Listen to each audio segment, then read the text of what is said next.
What is going on, everybody? Welcome to the Next Step podcast. My name is Hunter, and I am here with the one, the only, Dusty Young. What's up, buddy? Man, that was extra. That was extra. I love it. Because you guys have been doing so many impressions of me, and you get the pitch so high and so enthusiastic, I had to one up it. Yeah, no, you did it. You got to raise the bar. Yeah. That's what Beth taught me. We're here with our very special guest and one of my very best friends, Beth. Hunter. Hi, Dusty. Welcome. Hey, Beth. Welcome to the Next Step podcast. Thank you for coming on. Yeah, thanks for having me. Of course. Now, Beth, a lot of people listening may know you. We wanted to bring you onto the podcast, one, because you're just cool shit. I love having conversations with you. Everybody loves you. Or they hate you, right? It was a straight up fucking box. Yeah, no, you're actually. It's either you love me or you don't. Exactly. But you've got a really, really awesome story. And this podcast is all about the next step, right? Everybody's in their life at some point and you hit roadblocks, and we're all trying to figure out how do we get to the next step so that we can live the life that we want. And I can't think of a person I know who has done just that, who's overcome some stuff, who has, and again, is still working on stuff, right? But you are really doing some amazing things. Mind giving yourself a little intro? Tell us a little bit about yourself. Where do I start? Where do you want me to start? From WeChat, Beth, or from? Oh yeah. Yeah, no, just tell us you don't have to tell your whole story yet, but day to day, Beth, who you are right now, maybe what you do, all that good stuff. My name is Beth Wilkas Feraco. Right now I have a online one-on-one nutrition coaching and nutrition and strength coaching business.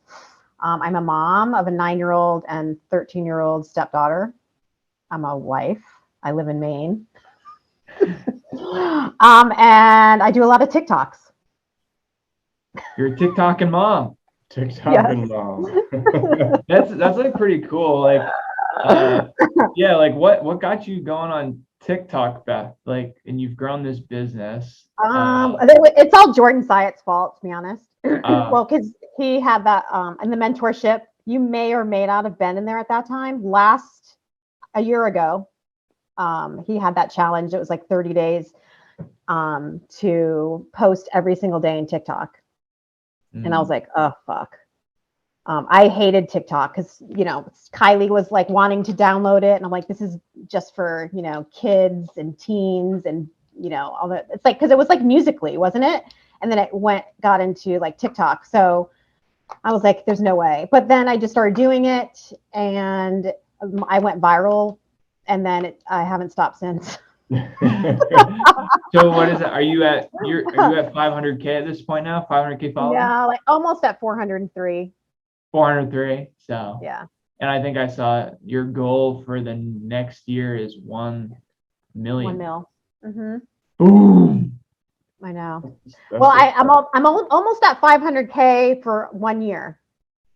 For 1 year, yeah. That's insane. So it's possible, and it could even maybe happen quicker. Who knows? It could happen overnight. It did before, right? Yeah. I don't know, Dusty. I think Beth is slacking. It's a rough. Let me tell you the thing about social media and the highs and the lows is insane, because you can have a really good streak where you're just you're getting followers left and right. Your videos are just going crazy. And right now, for the past month, it is dead. I'm losing followers. It is so, oh my God, what's happening? But you're okay, this is just keep going, just keep helping people. You have to switch the narrative, because it could be overwhelming, and then it could be fucks with your mental health. And you're start to question, oh shit, maybe my stuff sucks now. Do I need to do something different? So, but you just got to stay the course. And that's what I have to realize, because this happens all the time. I mean, I've been through this feeling before, and now I'm in it again. It's just okay, wait, keep making videos, and that's it. So yeah, I feel a lot of moms and a lot of people in general, but it's a very trendy thing now for people to want to be a social media influencer like you are, right? Mm-hmm. You really impact a lot of people and how they think, and you help people. And, you think that working at home behind your phone would be an easy job, but I don't think it is. You already mentioned some of the mental health pieces that make it very hard to deal with, but what is your truth behind now being, an influencer and doing this for your day-to-day living, being a mom? I just want to be able to help as many people as I can. That's really why I got into it in the first place and why I started doing it. And it helps, me, reach more people. I get lots of clients from it. But like you said, the mental health, it's the consistency thing that comes with everything, with like your nutrition, working out. And now this is like my business. I have to be consistent with it. Consistent no matter what. That's why I love being around you and Dusty, because you two are the most consistent people I know. And I know I need to put in, the work to be consistent, but part of me is like, if I just hang out with you guys enough, it'll just rub off onto me. Good luck with that. Yeah. So what do you find is the hardest thing to remain consistent with, like with social media? Like, do you find yourself, I don't want to do this today, but you still do it. But what's like the hardest part of remaining consistent? I think feeling like you're repeating yourself a lot. And it's like always trying to give the same message in a different way. So it's not boring to me, and it doesn't feel like I'm repeating myself. I think that's because nutrition and everything, it's all the same shit, but you have to repeat yourself because people just actually don't get it the first time. Never.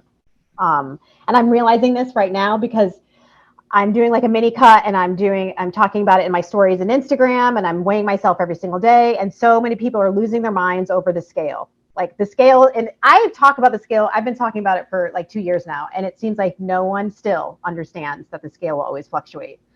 So here I am again, like trying to explain it to people. And I feel myself getting mad about it because I'm like, you guys should know this by now, but they don't, because I get new people following me all the time, and it's like people need it to be repeated before they get it.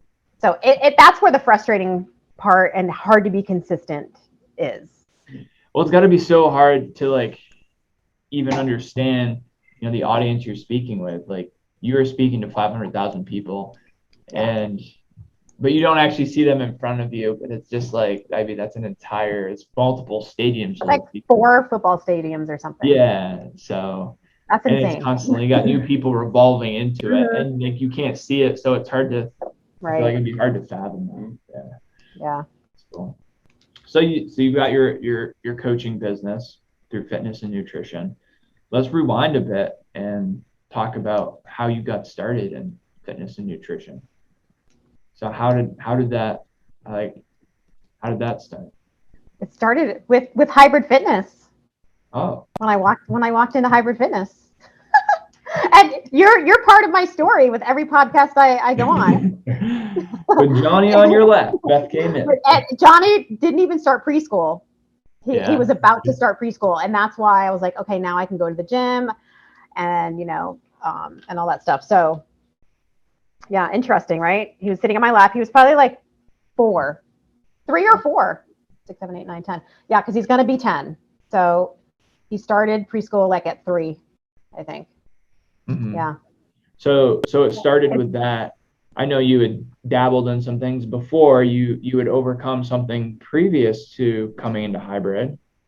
Yeah, I quit drinking, and so the AA meeting I was going to was right across the street from hybrid. So I would actually take classes at hybrid and go to AA after, because the class was at 6 a.m. and AA meeting was at 7. Oh, I didn't know that. Yeah. Mm-hmm. Okay. So you came to hybrid to work out, and I remember you signed. I wasn't sure if you were going to sign up, but you ended up doing it, and then you came. And so, all right, so like you started working out consistently, but like what happened after that? Like, how did you progress to where you're at today? We're helping hundreds of thousands of people. You were looking for a front desk person. Mm-hmm. And I was like, oh, perfect. Johnny's in preschool. I can do this kind of from home. And it's like not a lot of hours. This was my first job I had after having Johnny. So I wasn't working for like 3 years at that point. So that was my first job. How important was that for you to like after, because like you've worked many different jobs. I know when you lived in California previously, and then obviously you had Johnny. Like, what was it like going back to work? How important was that for you, or what was it symbolic? Like, yeah, it was like the start of like, okay, because being a stay-at-home mom is very isolating, and also like that was when I was like really deep in my alcoholism. So for me to like actually get a job, that was like a big deal. It was like I was moving my way up. Very cool. Gotcha. Yeah. So you were helping behind the front desk with Angie. That was pretty cool. Yeah. And and then one day you know how you get with your like you want everyone to tell you like where they see themselves in the next fucking year with you and all that. I want you to tell the story. Yeah. Right, Dusty? Yeah, 100%. Oh yeah. What are your goals for the next year with hybrid fitness? I love it. And then I think you were like, how would you feel about coaching? And I was like, oh my God, that would be so much fun. And so then I started interning and like, shadowing classes and things like that. Gotcha. Okay. Yeah. So you started, when you got your first job, after being a new mother, and then you kind of worked your way up. You had mentioned that you did want to, or you were interested in coaching before. And like, did you say like many years previous, your initial goal was to be involved in nutrition? Yeah. When I lived in Arizona, I actually was going to college. My major was nutrition. Oh, really? But I quit and went to California. Okay. So you kind of revisit that. All right. So you start your shadowing, and talk through that experience. Like, what was, how did you go from not being a coach and then progressing to, again, being a coach that, so many people listen to? Like, what was your journey like growing there? Well, I had some bumps in the road, as you know. Should I talk about those? Like, I wasn't really welcomed by a few trainers that no longer work there. And that was really tough. They made it pretty hard for me because I just wanted to learn. And it's like, why would you be mean to someone that actually doesn't know anything, really? Like, I'm not supposed to know anything. You're supposed to help me. Like, and that was very uncomfortable, and it brought me to tears a few times. But I really wanted to do it. I really loved what I was doing. So I just was like, I'm not going to give up on this. So I just kept showing up, even though some days it was hard. And the best thing is that you always had my back. So that kind of what kept me going. I remember one specific moment. I know we've talked about this before, where there was something that had gone on, basically, bullying, whatever you want to call it. And you came to tell me about it. And so, we sat down behind that desk on that crappy old carpet before we tore it up, and you were bawling your eyes out. You're like, this is what happened. And like, you're like, I don't know if I can keep going. Like because it was just so toxic. Yeah. And in my head, and I have no experience of this at the time. Right. Like, gosh, she's gonna quit, but I'm like, just hang in there, Beth. And the thing is, like, this is one example to many things that I've seen where, like, you just keep freaking going no matter what. And I think that's a quality that you have. Not that you were born with it, but that you had to work hard to do it. And I think anybody can do it. You just have to push through. But you have that ability to push through and say, screw it, I'm gonna do it anyways. Yeah. I forget that sometimes, that I feel like everyone should have the same drive as me. But meanwhile, it took me a lot of really fucked up shit to get to where I am, and a lot of things that I actually had to push through. And none of that was easy. So I have to take a step back sometimes and remember that. So would you say that your negative experience and the way you were treated by those the other coaches? Do you feel like ultimately it made you a better coach because you're able to, coach with empathy, kind of see, how people do not like to be treated in that aspect? So, whether it be, you training another intern like myself when I came on, or just dealing with clients in general, do you feel like that experience gave you the ability to be a better coach and trainer? Yeah, I feel like it made me want to be the best that I can be. Like, I'm going to show these fucking assholes that I can do this and I can be good at it. Yeah. So that's when I started going into like all the certs, some of them not really necessary, but that, and then, but yeah. So you became a hybrid fitness trainer. Yeah. You made this saying that everybody said, that everybody loves. People still say it to this day. I know Teresa Brewster, she loves the saying, "We can do hard things," and that just stuck, right? Yeah. You still use that quite a bit? I do, yeah. I started that like when I was on Jordan Syatt's first podcast, and he asked me, "Is there anything that you want to say?" And this was like in 2018. I was like, "We can do hard things," and then I haven't stopped saying that. That's so cool. I mean, that I hear it all the time. So you became a hybrid fitness coach. And now I look to my left and I look to my right. And Beth, you're no longer here. What happened? Where'd you go? I know. I'm still kind of there though. No, in a different way. I'm just making a dramatic story. No, you're 100% still here. But you don't coach here anymore. So no, it's sad to me. What happened? Like, you coach here for so long, you started to trickle back some of your sessions. Like, tell me about some of that progression, what you went through, because again, you were making a step from, you started to see some success online. Yeah. Right? You started to build your following. And yeah, I think, well, when I before COVID, when I told you I was going to join the Jordan's mentorship, my goal was I didn't think it would happen so fast. That's the whole thing. Like, I wasn't planning on the next year becoming fully online, but I think COVID kind of pushed it in that direction. And my whole reason for wanting to do this is because my dad died suddenly and left my mom with absolutely nothing. I mean, she lost the house. Literally went bankrupt, everything. And I just didn't want to be put in that situation if something was to happen to Mike. And then I would be left with Johnny with absolutely no career, no like income that could support us. So that was my main goal. And then COVID happened. So there was more remote, and, obviously the gym was closed for a while. So that's when I was actually able to really concentrate on my online business, because that's all I could do at that point. I still did teach the early morning Zoom classes, but that was only like 6 and 9 o'clock. And then the whole day was like open. Yeah. So it just started growing. So yeah. I think, that may have been a point for you. I know when you told me that, Hunter, like, this is really going well for me. And I don't know if I can coach anymore. Like, when you told me that, you were in tears. Yeah. Like, how long did you think about that conversation? Like, having it, like, how afraid were you? Like, tell me about that, because, I just see one side of it, but I can imagine, maybe how you felt.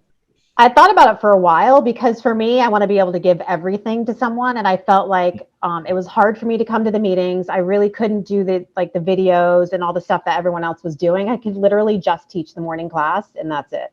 And I felt like you deserved more than what I can give. So, and then I kept going over that and over that and over that. And finally I was like, okay, I just have to do it. And then, you got to do stuff that scares you. And that scared me. Yeah, there it is. Yeah. But you knew in your heart it was the right thing. Yeah. It's about doing it. Well, cool. So you started it up right on. All right. So now your business now, like, tell me what that looks like. Like, where do you see it going? What's your vision for the business, and what you want to do to help people within it? What is my vision? My vision is really at this point, because I'm so busy, I want to build a team of other coaches to help, so we can help more people. I feel like I'm turning a lot of people away right now. because I just don't have the capacity. I mean, I still want to be a mom, but I feel like my business, I'm literally, which is what happens when you start a business. You know, I know, remember, you worked all the time. You lived at hybrid. You probably, still do, but not to the extent that you were. No, it's different. And it's like when you're building something, you literally have to be doing it all the time. And so I want to be able to take a step back and like actually enjoy my life. Not saying that I don't enjoy it right now. I'm saying that, like have more time to spend with Johnny or go actually on like a vacation and relax. Like vacations now will be working.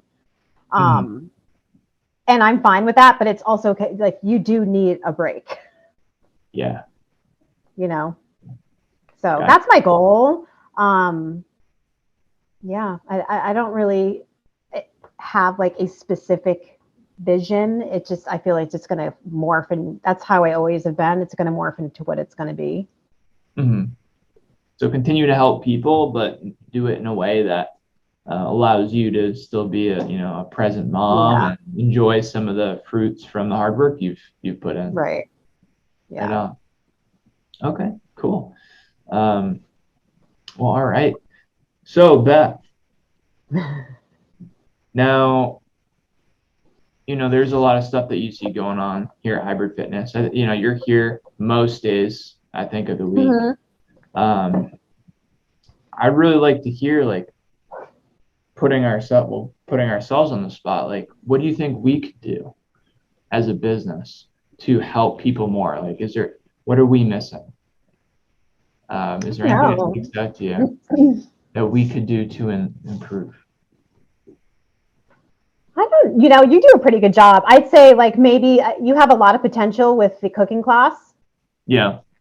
I think really that could, in a way, like maybe teaching more people about how to meal prep. And so I think that's really lacking. Like a lot of people just don't know about the foods that they're eating. They don't know like what even a protein, a carb, and a fat is. I think you have the chance, because you are affiliated with the MAC, to actually teach kids about food, because that is not taught in schools. It should start when kids are like 8, 9, 10, 11, 12. Diet culture and all that stuff starts there. And I know this from speaking to a lot of moms that their mothers have put them on diets. It all starts at a young age, and then it's like a consistent cycle, and then they put it on to their kids, and they don't know about the foods that they're eating. It's like they're not in, I don't know, like they don't even know what a calorie is. I think you guys have a good chance to educate more in that area. So you're seeing a lot of people you're talking to, they have a skewed mindset around food because they've been told just like some BS since they were 12 from their moms, who are also uneducated. Yeah. I think it starts at a young age. For sure. Yeah, that's crazy.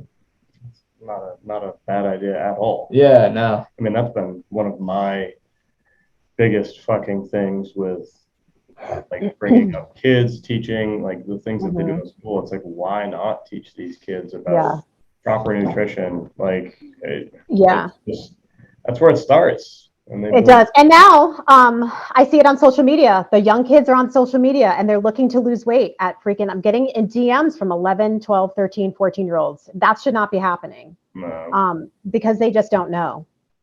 And it's something that we need to spread more awareness on. Yeah.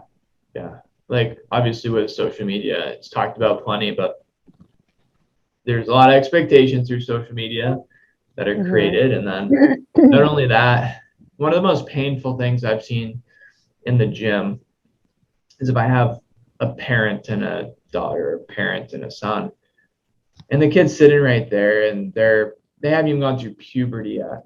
And they're a little chunky, like say, and I've seen this multiple times. I mean, it's not like overwhelming, but I've seen it several times.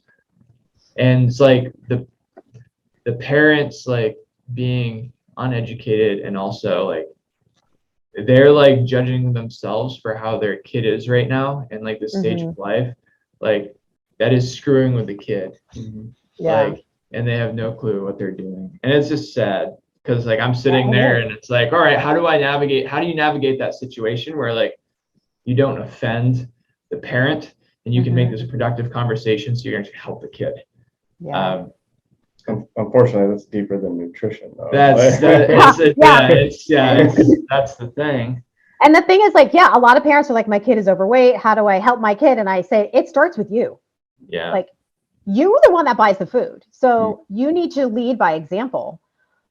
Don't talk about diets in front of your kid. Show him or her, like, what a good meal looks like, or like what should make you full. Teach them, like, eat the foods that make you feel good. But these parents don't even know because they're not practicing it themselves. Yeah. Yeah. I mean, I'm an adult now. And are you? And I don't know. And I still eat like a child in a lot of ways, you know. And I know it's all right, but it's like, man, if I looked at myself in the mirror and I don't know if I had a little Johnny at home, if I'd want to show him that, you know, I feel like it would make me better. You think you'd be better in that aspect? Yeah, I think it'd force me to, or else I wouldn't be doing my job, and I think that's an important piece of it. But I think, but if you look at most adults eat like children, so to speak. And the thing is, this is something happened at school with Johnny, with his teacher, that said his teachers have been giving him shit for the food he brings in his lunch. So yeah, and I'm about to like call them and have like a little meeting about it, because I'm like, yeah, they told him that he's eating too much sugar. Okay, he brings a bagel, maybe a little brownie bite, some Chex Mix, some apples, and and then sometimes they'll have like a yogurt, like those Chobani flips, and it'll be like an Oreo one. Okay, he's super, whatever you want to call it, sensitive. Where he can't have certain things. Like his food has to be heated up. They're not allowed to use the microwave because of COVID. There's no peanut butter allowed because of some kid's allergic. So he can only have certain things. So he came home and he's like, Mom, I can't have that anymore. It has too much sugar. And I was like, where did you hear that from? And so he's like, the teacher told me. And I was like, oh, okay. So the teacher's already telling him that something is good and something's bad.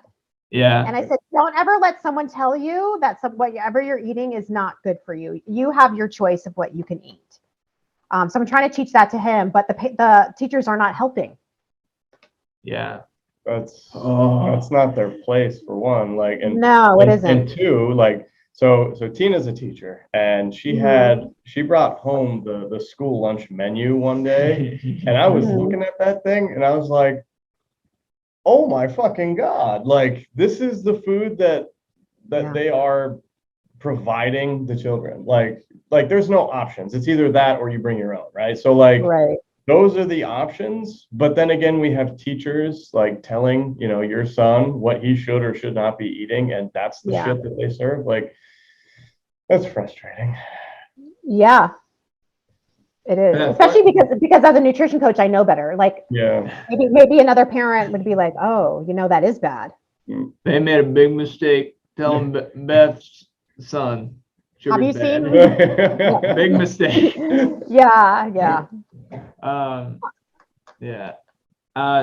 So, what's it like to be a mom and have like a little guy following you around? Like, because I feel like in a lot of ways, Beth, we're similar. Like we're both kind of like free spirit. Like there's a lot of similarities here. And I'm like, in my mind, I really struggle with like that idea of having a kid. I feel like it would limit me in a lot of ways. I see there's many ways it may help, you know, could help me grow, but what's it like? Did you ever think you'd have kids? Like, I always wanted like a boy, actually, and I'm glad I got one because girls are really dramatic. So,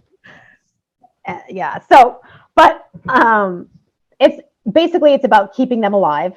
You're trying to keep another human alive. That's the hardest part. Sounds awful. It's true. It's true. As long as they're breathing. I mean, it's a lot of worry, but it's also super cool to see some like something that you created morph into like, you know, growing up and having their own mind, but seeing like your quirks and weird shit that you do in them. It's cool. Yeah. Maybe you should start with like one of those Tamagotchi like gigapets that used to be popular back in the day. You guys remember those? Those like grow like. No, it's a little digital handheld like thing, no. and it was you had to feed it and play with it, or else it died. Yeah, I think Hunter, you'd be a good dad. I would enjoy it. There's so many pieces to it. Like, yeah, it's tough. I think the hardest piece is not.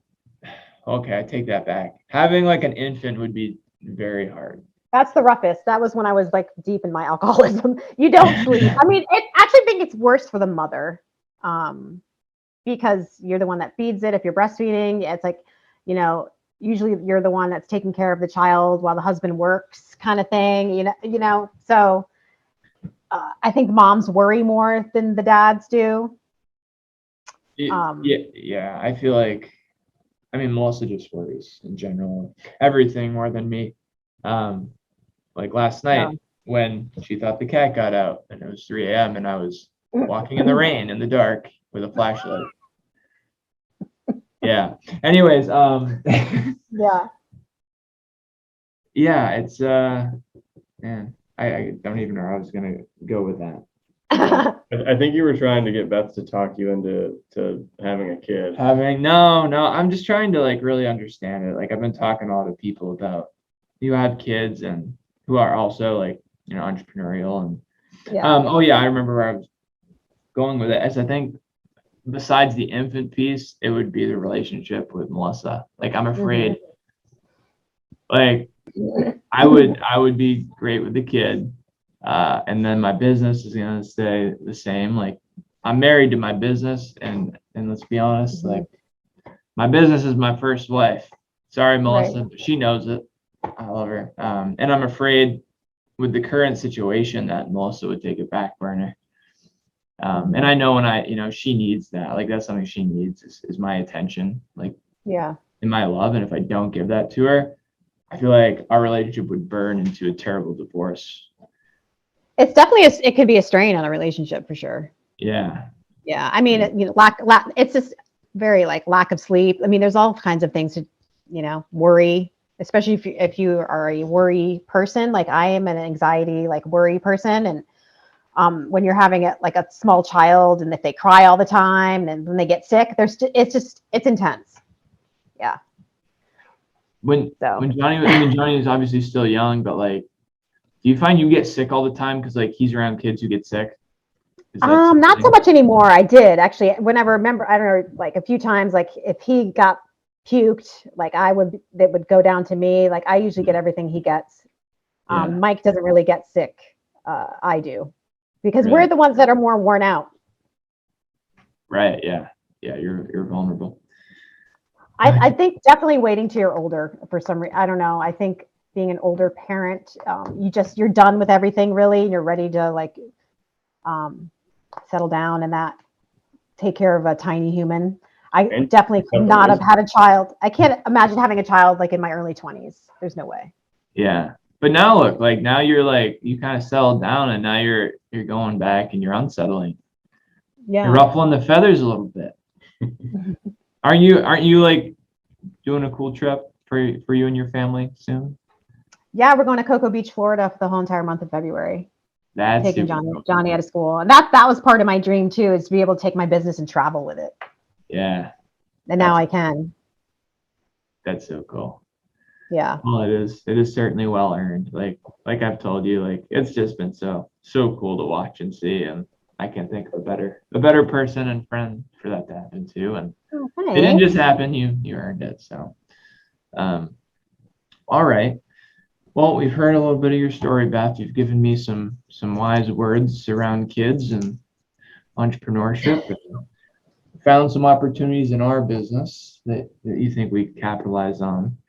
Hey, if you need some help with that, I'd help with the helping kids with their nutrition with their parents thing. I don't know, whatever that looks like. Me and Dusty, I don't know. Yeah, we can figure it. All right. Just putting it out there. Yeah, we can teach ignorant parents and their kids. Oh, there we go. It's a lot of freaking work, man. You ain't kidding. It's worth it though. I think, and No, I that's say totally I worth say ignorant. I'm not trying to ruffle feathers, as Yeah. Hunter likes to say, but I think it's very important that people are self-aware enough to like, hey, I don't know what I'm doing here. What can I do to improve my knowledge so I can pass good habits on to my children? Yeah. So I think there's value in that. So who knows? Maybe You should put a question on Facebook, Hunter, about that. Like, does any parent want to know how to would like any nutrition guidance with them and their kids? I don't know. Not it has to be worded a certain way. Yeah, I know what you're saying though. I think it'd be cool for sure. Just a little class and then get them introduced to it. Beth, going back to your goal, how are you doing on time? I have like 10 minutes. So you mentioned like the next step for your business is you want to grow teams so you can create more of what you've already talked about. Obviously there's like the tactical piece of that, like what to do to get there. Are you dealing with anything mentally that you feel like is keeping you from doing that or getting started? Like, is there any block that is making you hesitate with it or has made you hesitate? Maybe I just want a break right now, so I'm taking a little break before the new year starts. Yeah. Because I feel like I've been going, and once I had that I'd have to really like dive deep in it.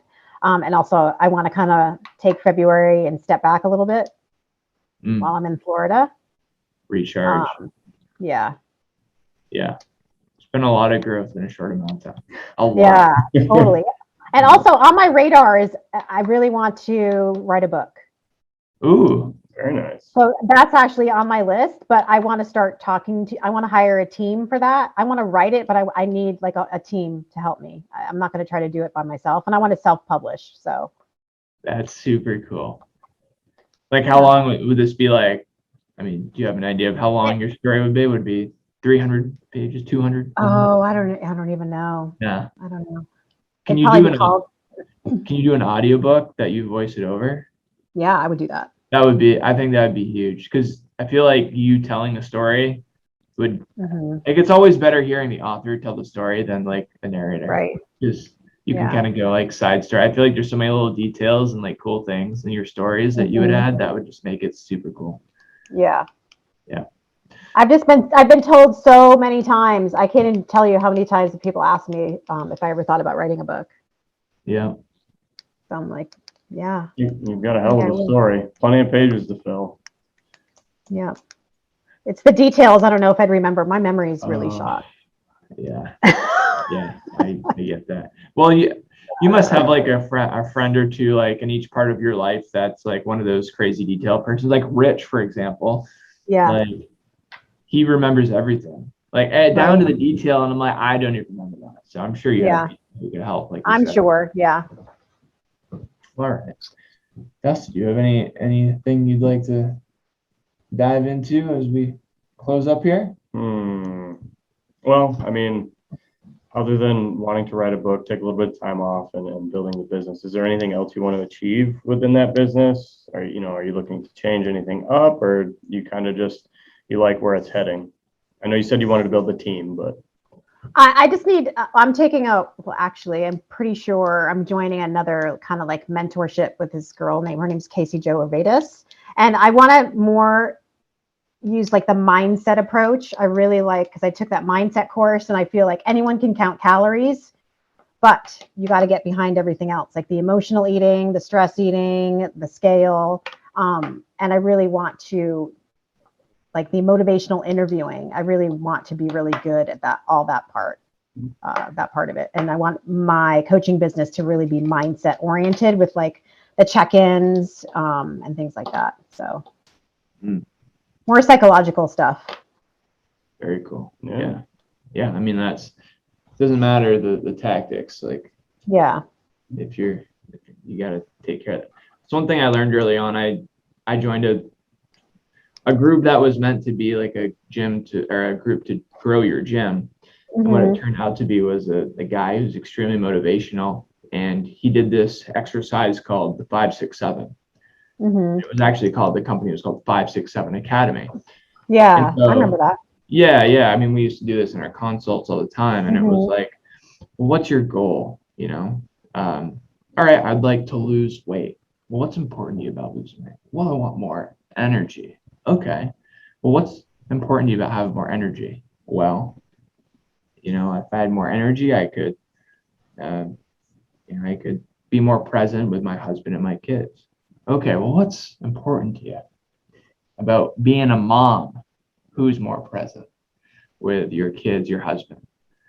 Well, I want them to remember me for. And so you start with that weight loss goal, and then it trickles down to like that deep, like rooted thing that's just at the center of their core, the thing that like he called it pillow talk, like what you think about at night when your head's on the pillow.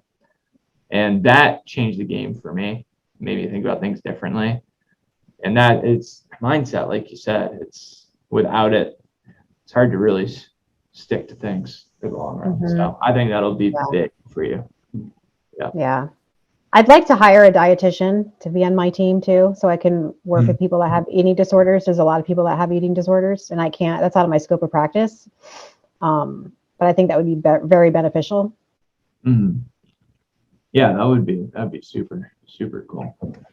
Yeah, I thought about actually that I've always like wanted to go the dietitian route, and I'm like that I'd be in school for years. And then just the internship alone, that would be insane. So I mean, I don't want to be 75 and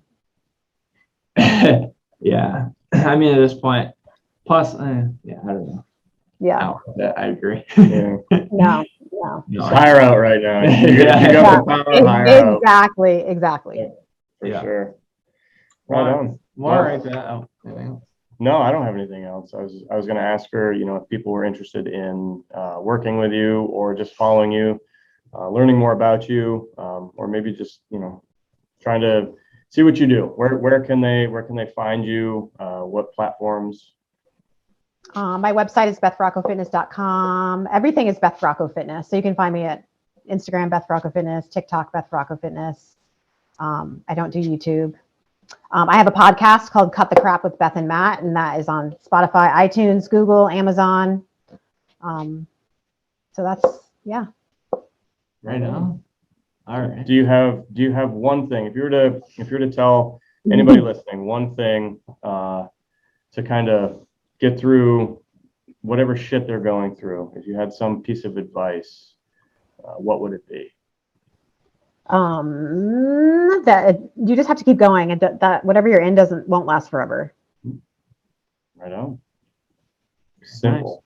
Nice. Straight to the point. Just fucking keep going. Just keep going. Boom. So many people want to give up. So many people just want to give up. I want to give up, but Dusty drags me out of bed at 6:15 a.m. I'm a raccoon eye, man. That's the best time to work out. It is. It's game changing. It's just getting later and later every day. No, earlier and earlier every day. Oh shit! Except for today, and that was because you were up till. I love my wife very much.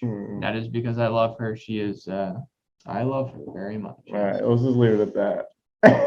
Oh, I love my wife a lot. Yeah, she's pretty fantastic. So, well, all right, that is it. Beth, we just asked you any additional things you'd like to say? No, I'm good. All right. I'll see you tomorrow. See you tomorrow for the workout. Thanks for taking the time, Beth. Yes. Oh my God, yeah, of course. Thank you for watching the Next Step podcast. If you enjoyed listening to Beth, her tips, listening, to this episode, please consider leaving a review down below. If you have any questions, drop a comment. And until next time, small steps, big results.